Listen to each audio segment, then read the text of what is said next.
So tell us your name and tell us where you work. Yes, my name is Maya Bruce. I work at the Boston location of Albany. Yes, it's a great location. I've actually shopped here myself many, many times. Yay. And so I just wanted to ask you a little bit about what we're up to today. We're working with a charity called the Dre Project. And this is your first time helping out with this project. Yes. And what are the sorts of things that we're giving to the, contributing to the Dre Project today? Yeah, so I mean, it's the season of giving, as everyone knows, and just knowing that there's someone like this out here to help the community is what we also love to do. We actually have our own volunteer food drive as well. So just knowing that there's people out there outside of the store helping others during this time is really great for me. And also being able to help. Yeah, and thank you so much for helping out today and helping load all this stuff so we can go get it out to the families. Yes, absolutely. All right, well, thank you, and happy holidays. Happy holidays.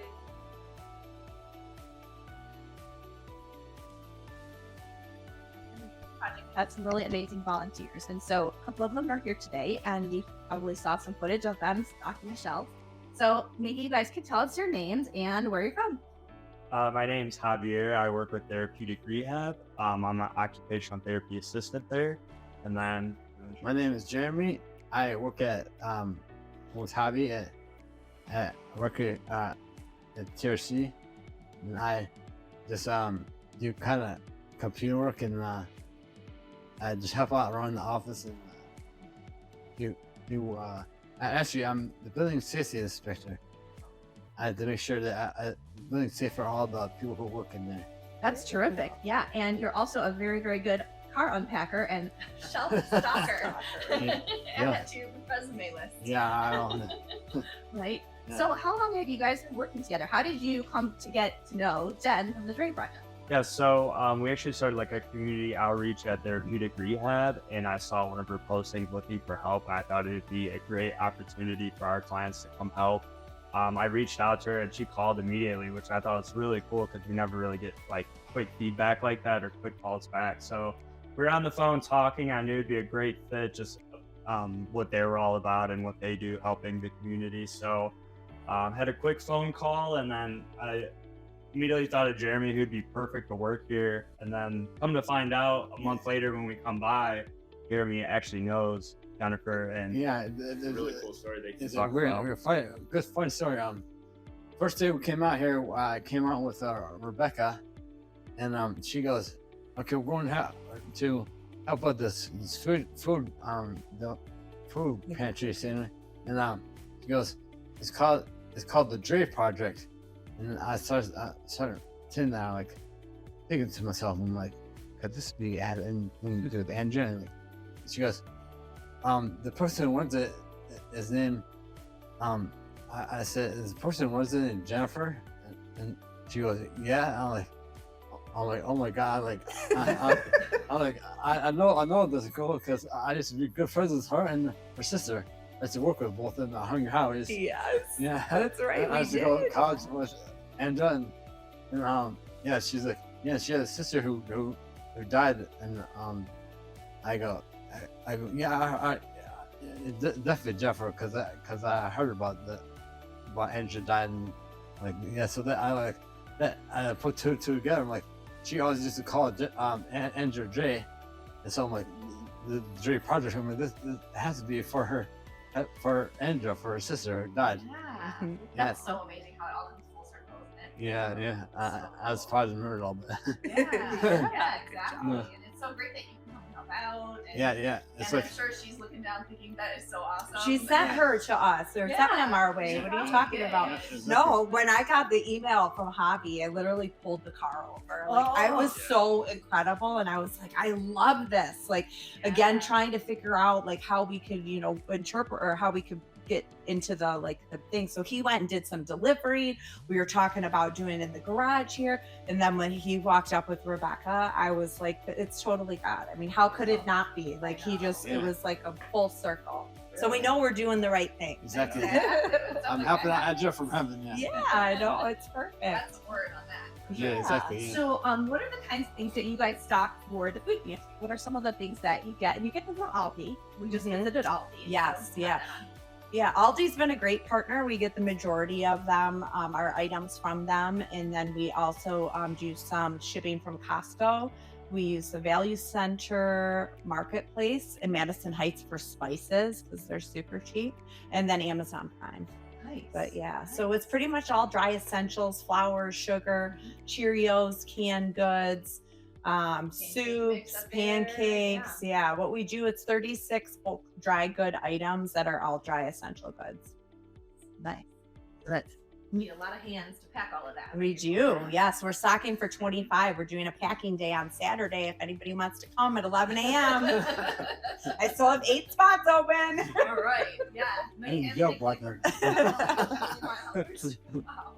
It's also a great task for Jeremy because, like you mentioned, he works a lot with computers, and Yeah. doing this It's a type good of break. stuff is good in like the occupational therapy world of just those day-to-day tasks. So it really hits on those. He's been taking inventory and doing a really good job.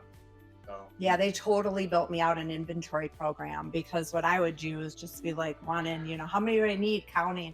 And so we worked together to build this Excel program out where now we constantly have inventory outgoing, ingoing, and order, and it's very seamless now. So that's been great. Great project. Very useful. Yeah, and then I also use them for graphic design. So they have neat. done some of my graphic design things too. So Yeah, it's did they do exciting. anything?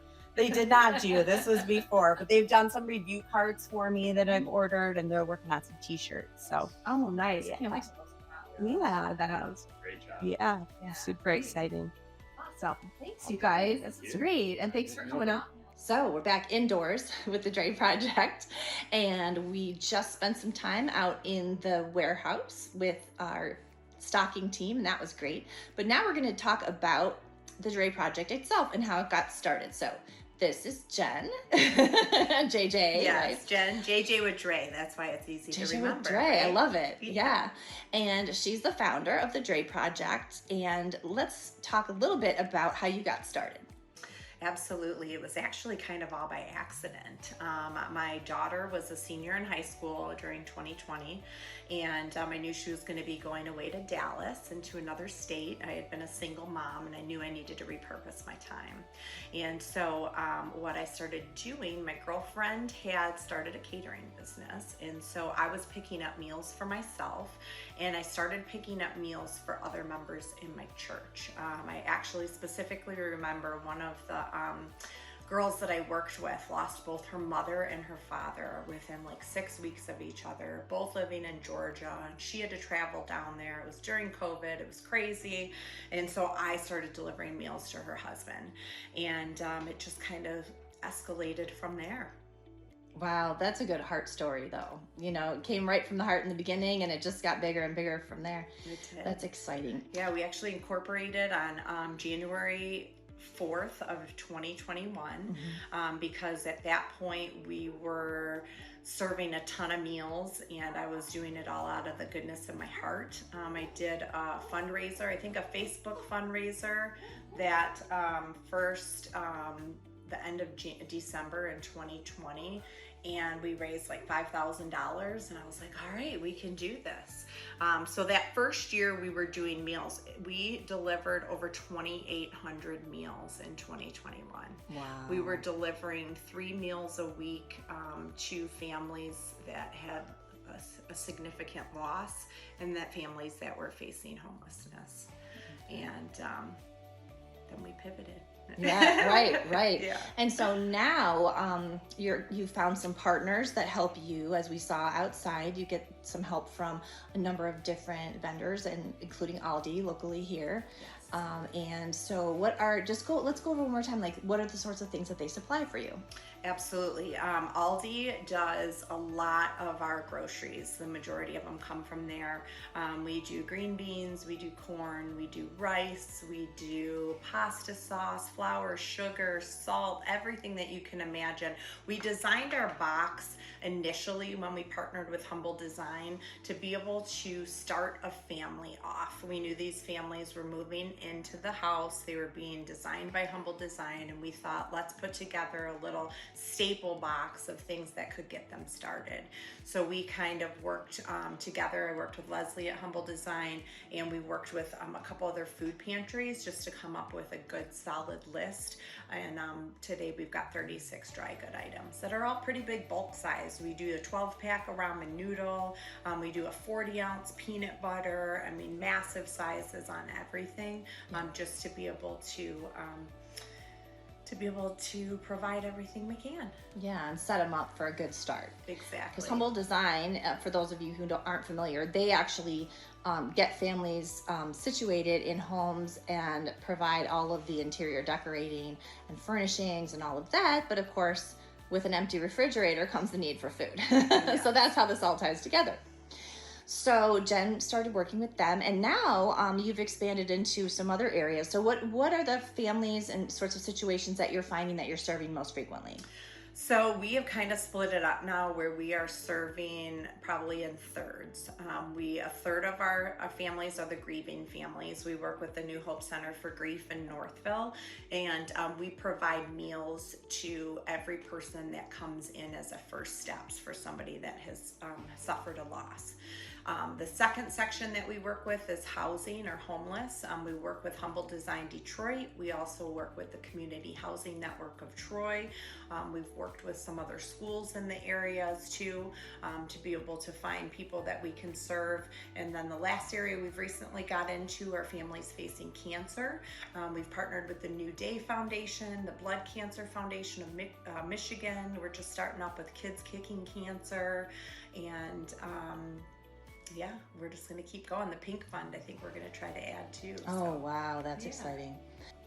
So with all of the families and charities that you're supporting with the boxes, some of the things coming up for you, I know you're trying to, and you're interested in finding some more corporate sponsors to work with. Yes. So as I got in, I started to, the nonprofit world specifically, I started to look at grants. I knew that I wasn't going to be able to fund this forever myself.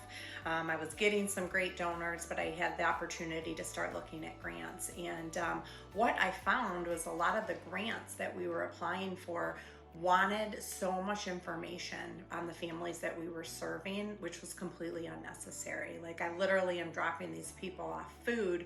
I don't need to know, this 10-page application on their history. Right. So we again pivoted from that because I realized I wanted to be able to serve anybody. We technically will serve anybody that comes to our website, and all we ask is their name, their phone number, and their delivery address. So with that being said, we've pivoted from grants. We're doing everything that we can to stay fundraising based. We do have to hit public charity status to be able to hit a lot of these larger grants, and I think we're almost 36 months into our 60-month journey on that. Okay. And so what we're looking to do in the interim, our boxes themselves are about $100 a piece with everything, and a home cooked meal. I forgot to add that we also serve a home cooked meal. Yum. So they get a home cooked meal along with that. And so the value of that box on my end is about $100. So what we look at is, as we're doing these for families, for $100 you can do a family. We are now putting together what we're looking for, corporate sponsorships for 2024, specifically looking for businesses that want to give back to the community, want to get involved. So we're looking for a $5,000 donation to cover 1 month, which would be 50 families. We'll cover all of the food. And then we want your employees to come and do our stocking and packing days, and maybe some of our volunteer delivery drivers as well. And just try to create like a social media throughout the month of why that company is giving back and how great it is, and just kind of spread the word of us doing good in the community and the business giving back to their local community. Oh, that's really, really nice. And I'm sure there's a lot of organizations, I've seen that in the past, that, when you can have an event and get everyone together, it's a great team building experience. Yes. And it just is a good feel-good experience for your staff. Yes, it is. We brought a couple here, and they're a blast. I mean, I get youth groups that'll come, and like Next Door Lending specifically. I loved them when they came, but they brought their whole group like in the morning one day and busted it all out. And it's great because I don't give them initially, you know, like it's just kind of like, hey, here's the project and you guys assemble it however you want. So it's a good team building exercise. Yeah, that's terrific. Yeah, we should definitely spread the word about that. Yes. All right, great. And so how can, just to round this out, because obviously I'm speaking from the Love Bigger perspective, and Love Bigger is an app that Jen is participating in, and that is a charity locator and a charity platform. So on our platform, we have things that the charities can request. And so what are some of the things that you would like to request from the Love Bigger donors? So my biggest thing on that would probably just be some food items, honestly. I tell people that, Costco has great buy on their Cheerios. We do the 2 big purchase of boxes, and I think those are $10.99, and you can ship them directly here. That's probably the easiest thing. And then other than that, Aldi gift certificates, you know, anything that we can do to be able to purchase the things that we need. Terrific. We'll definitely put the word out, and thank you so much for participating with Love Bigger, and we hopefully will get lots more donors for you and hopefully some new corporate sponsors this year. We would love that. All right. Thanks, Jen.